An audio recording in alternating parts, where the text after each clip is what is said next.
A little bit of a rocky start here. Hello, everyone. I'm Dr. Kweli, the anti-burnout coach for high achieving professional women. Welcome to the 6th episode of the Anti-Burnout Live series, Thrive Beyond Burnout. I am excited to be here on Facebook Live and hopefully on LinkedIn Live. All right, so today we're talking about one of my favorite things, which is self-compassion. Self-compassion actually changed my life. So our topic is embrace your inner ally, fostering self-compassion for improved well-being. So we'll be discussing practical steps to treat yourself with the same kindness that you extend to others, and how this shift can reduce stress and enhance your well-being. So before we get started, I always like to know a little bit about the folks who are watching. So I would love to know, and do you tend to be harder on yourself than you would be on a friend or loved one? And I know that this is something that I used to struggle with big time. So I see something in the corner of my eye. Hi, Nandi. And hi, Monique, my line sister. Hi, Alta, my soror. Good to see y'all. All right. So while you're typing, I just wanted to say that I chose the title, Embrace Your Inner Ally, for this episode because so many of us have spent years battling with our inner critic, that voice inside of our heads that tells us we're not good enough, we're not smart enough, we're not doing enough. But what if instead of criticizing ourselves, we learned to become our own ally? So our inner ally would be that supportive and kind voice that encourages us when we're feeling down, like a good friend would do. So that's what self-compassion means to me. It's like transforming your inner critic into your inner ally. So again, self-compassion like truly changed my life. Some of you know that I experienced severe burnout when I had my own dental practice, and I started having health issues that I believe were because of the extreme and constant stress from running the practice. And after watching my physical and my mental health start to decline, I actually made some tough decisions, let go of my entire staff, and closed my practice. And after closing the practice, I started taking care of myself, better care of myself, I should say. And, I had to have surgery, but also started implementing some self-care practices. But after that, I started seeing a therapist for more support. And during one of our sessions, she told me, you're really hard on yourself. And she introduced me to the concept of self-compassion that day. So that day, before I even left the parking lot, I was on my phone Googling self-compassion, TED Talk. She had told me about a TED Talk by a woman named Dr. Kristin Neff. So before I even left the parking lot, I was listening to a TED Talk by Dr. Neff. And Dr. Neff is like the leading researcher for self-compassion. Anyway, listening to the TED Talk, I was just floored. The topic of self-compassion really resonated with me, and I just wanted to learn more. So I ended up reading her book. Let me show you. I saw the TED Talk, got the book, and just wanted to learn more and more. I started telling people about self-compassion. And then I found out that Dr. Neff, Dr. Kristin Neff, and also Dr. Chris Germer, they traveled the country. And at that time, this was 2019, so they were going out of the country too, teaching about self-compassion. And I found out they were going to be at a retreat center here in Maryland. So I rearranged my schedule so that I could be there. So I spent 5 days with them. at a retreat center up in Baltimore, well, outside of Baltimore, and got to really dive into the practice of self-compassion. And that group of people, just some really truly beautiful human beings. So had a wonderful experience. And then I did a 6-week program that their organization had that was specifically designed for healthcare providers. And so these experiences really changed how I dealt with myself, how I related to myself, particularly during challenging times. So I learned to treat myself with kindness and compassion, and that allowed me to recover from my burnout, also reclaim my health, and eventually to write a book about self-care, self-compassion, and self-love because I wanted to share this with other people. So saying all that to say, self-compassion has been so crucial in my burnout recovery. So it's an important component of what I teach my clients and what I teach in my 4-week program, the Reignite Your Life Intensive. And I'll share a little bit about that shortly. I see out of the corner of my eyes, let me check the comments here. Definitely harder on myself. Yes, yes. Hi, Rhonda. Good to see you. Hey, Yvette. Hi, Dana. I've got some Spellman sisters and some sorors on here. Good to see you all. Okay, so let's talk about the importance of self-compassion and perfectionism. So first of all, what exactly is self-compassion? So self-compassion is simply treating yourself with the same kindness, care, and understanding that you would offer to someone else who is struggling. So it's about being gentle with yourself, especially in times of stress or failure or when you're feeling overwhelmed.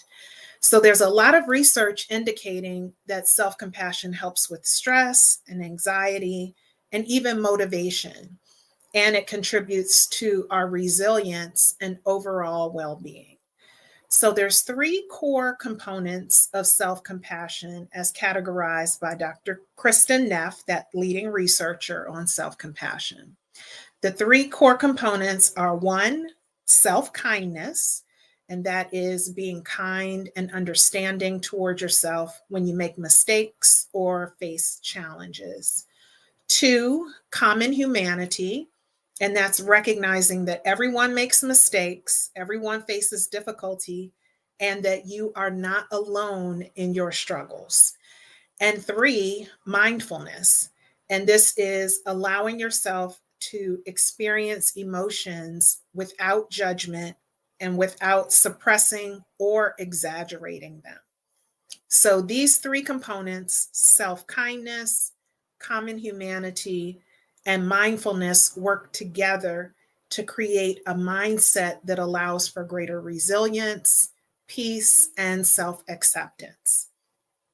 So let's talk about perfectionism and burnout. Does anyone here struggle with perfectionism, or is it just me? I'll say struggle with perfectionism or perfectionist tendencies. If so, you can just type yes in the comments. So perfectionism is something that I see a lot with my clients because my clients are high achieving professional women. And so that's the way those 2 things kind of go together. And perfectionism is one of the biggest contributors to burnout. So what happens is we set these impossibly high standards for ourselves, believing that anything less than perfect is failure. But perfectionism is actually a trap because it keeps us in this never-ending cycle of striving and constantly chasing perfection, which isn't achievable, and then feeling like we're never good enough. So ultimately, we just feel exhausted and we burn ourselves out. And perfectionism doesn't serve us because it's rooted in fear. It's the fear of not being enough, fear of failure, fear of disappointing other people. But what if we let go of that pressure to be perfect and embraced self-compassion?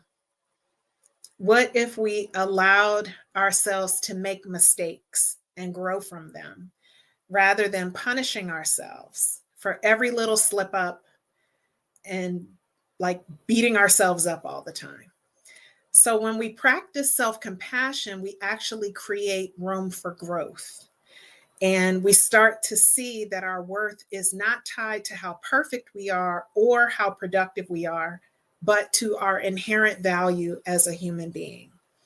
And honestly, letting go of perfectionism is the only reason that I'm on this live right now. I have learned to prioritize excellence over perfection and to just take imperfect action, even if it scares me.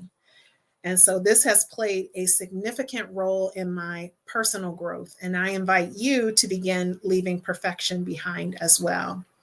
So think about something that you want to do, and being perfect or trying to be perfect is what's stopping you.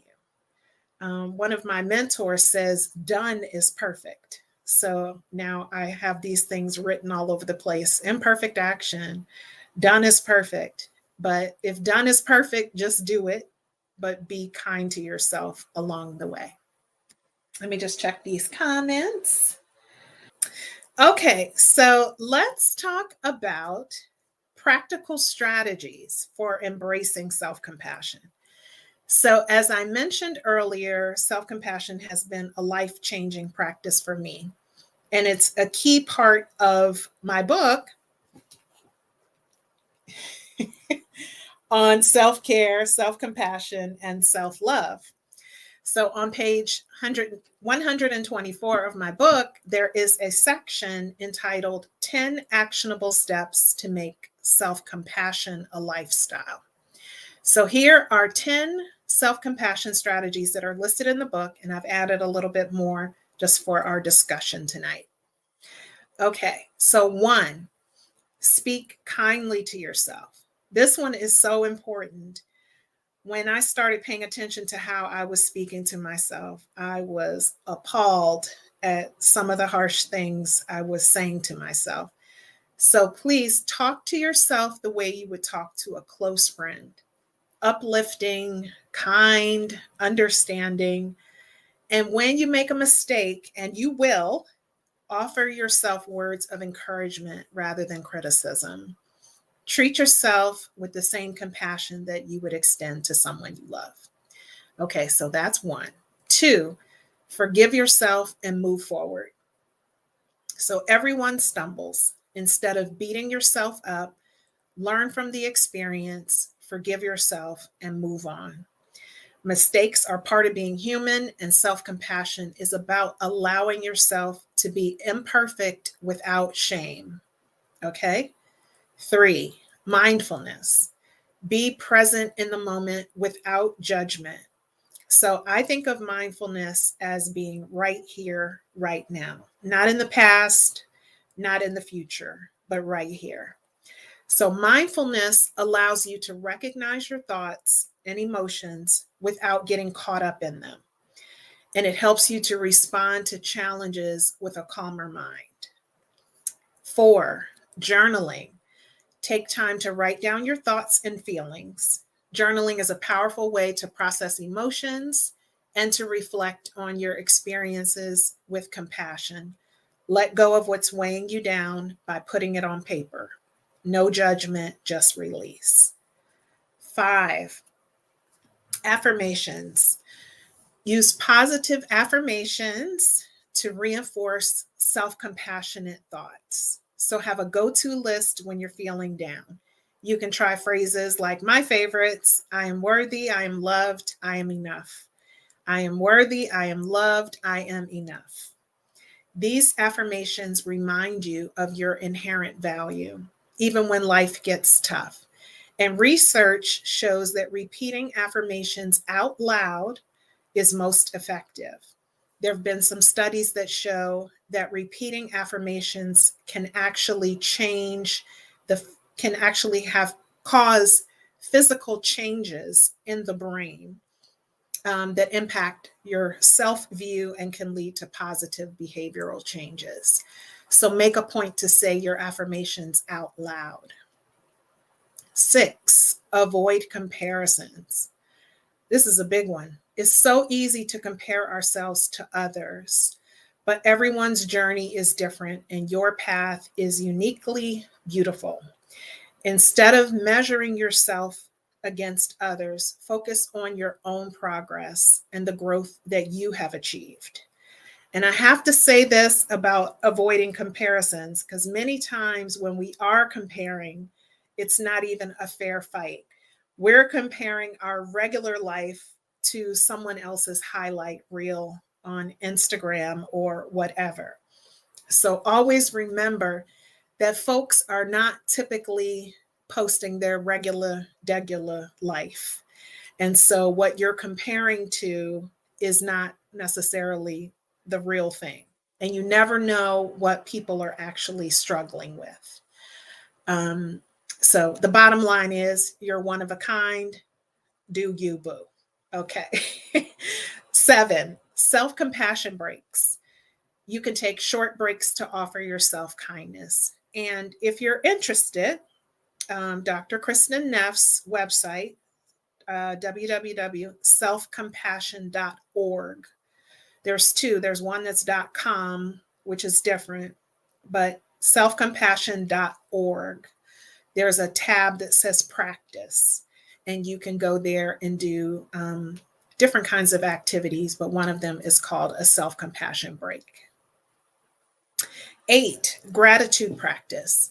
So that's actually, gratitude is our topic next week. So I'll just briefly mention that identifying 3 things that you're grateful for each day can shift your perspective from what's going wrong to what's going right. And this can make a huge difference. 9, surround yourself with positivity. This one was such a big one for me personally. There's so many distractions. There's so much bad news. There's so much information that's available. So be mindful of the energy that you're allowing into your life. Surround yourself with positive influences in real life and online. And so this means choosing to be around people who uplift and encourage you, and also being intentional about who you follow on social media. And I would encourage you to try to follow accounts that inspire, motivate, and bring joy rather than those that create stress or cause comparison. Curate your environment to reflect the love and positivity that you deserve, and protect your mental and emotional space by letting go of anything, anyone that drains your energy. And finally, 10, cultivate inner child healing. So briefly, I'll just say that this is about reconnecting with and nurturing your inner child by embracing joy and healing past wounds.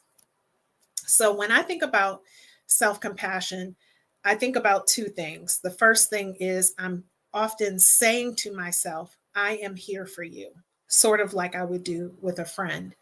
But I also ask myself, what do I need in this moment? And so this allows me to check in with myself and see, what do I need? Do I need rest? Do I need just a moment of peace? Do I need a break? Do I need reassurance? What do I need? And then I try to give that to myself. So you're basically just treating yourself like if your friend was having a tough time. So let's recap. So we discussed how self-compassion can reduce stress, boost resilience, and help you recover from burnout. We also talked about perfectionism and how it can lead to burnout when we hold ourselves to impossible standards. And we explored practical strategies for cultivating self-compassion, from speaking kindly to yourself, to journaling, to practicing gratitude, which is our topic for next week that we'll talk about. All right, so as promised, let me tell you about my 4-week program. It's called the Reignite Your Life Intensive. And the current cohort of ladies has been amazing. We actually meet tomorrow for week 4, so our final week of our Reignite Your Life Intensive. And they'll be sharing their personalized anti-burnout plans. And I can't wait to see what they've come up with. So I actually followed up. Let me share my screen. I actually followed up with one of the participants this morning. I asked her if I could share this text without identifying her.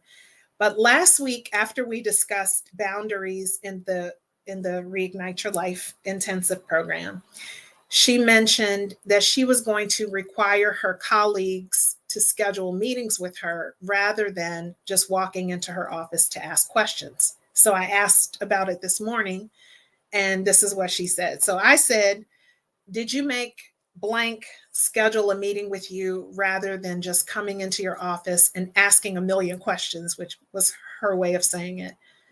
And she said, sure did. Also set my teams, and Teams is the software, also set my teams to do not disturb. They've been very receptive to it, and I feel like I can breathe. That just made my day. That is amazing. It's been wonderful to watch these ladies having aha moments in real time, and so cool to watch them making small and big changes. So it's just very exciting to see. All right. So I know there may be some ladies watching who are feeling overwhelmed and are ready to take the next step towards a life filled with more compassion, more balance, more joy, and overall well-being. So I'm inviting you to explore my 4-week Reignite Your Life intensive program. This is not just a course. This is a hands-on transformative experience where you'll get clarity on what you really want. You'll learn how to prioritize your needs, how to set boundaries, and to enjoy healthier relationships with yourself and with others. In this program, you'll create your own personalized anti-burnout plan designed to help you align your actions with your values. So we'll work together to identify your values and integrate self-care and self-compassion into your daily life, build your ideal daily schedule, and set boundaries, all within a supportive community of like-minded professional women. So this is about reclaiming your power and learning to be kind to yourself while making decisions that truly support your well-being. So after our 4 weeks together, you'll leave with a clear vision. So you'll have a personalized vision of your most aligned and empowered self. Also, structured priorities and boundaries. So you'll gain a comprehensive understanding of your key values and priorities with a plan to protect them with effective boundaries. Also, an empowered self-care and self-compassion routine. So you'll implement a daily routine that prioritizes your well-being. Also, a supportive community. So you'll be joined by a network of like-minded professional women who will provide ongoing encouragement, accountability, and support. And lastly, practical strategies. You will implement actionable steps and use tools that help you to manage stress, align your actions with your values, and maintain healthy life-work harmony. So if you are ready to transform your life, comment info below, and I'll send you the details about the 4-week Reignite Your Life intensive. The September cohort starts on Thursday, September 5th, and we'll meet for hands-on sessions every Thursday at 7 p.m. Eastern for 4 weeks. So this is your chance to start living in alignment with your values and finally put yourself first. So don't continue to feel drained and overwhelmed. Take this first step towards living with more compassion, clarity, peace, and purpose. So comment info and let's start this journey together. And I hope to see you on the inside of the 4-week Reignite Your Life Intensive. All right. Well, thank you all for joining me. It's been wonderful connecting on Facebook Live and LinkedIn Live. Next week's topic, like I mentioned, is everyday gratitude, simple practices to enhance joy and well-being. And we'll dive into how incorporating gratitude into your daily routine can transform your perspective and improve your emotional well-being. Again, if you are interested in finding out more information about the Reignite Your Life Intensive, please type info, whether you're watching live or if you're watching on replay. And I'll reach out to you either in Facebook Messenger or the LinkedIn inbox. All right. I look forward to seeing you all next week where we'll talk about gratitude, and same time, 7 p.m. next Wednesday. I will see you then. All right, beautiful people. Take care. Bye.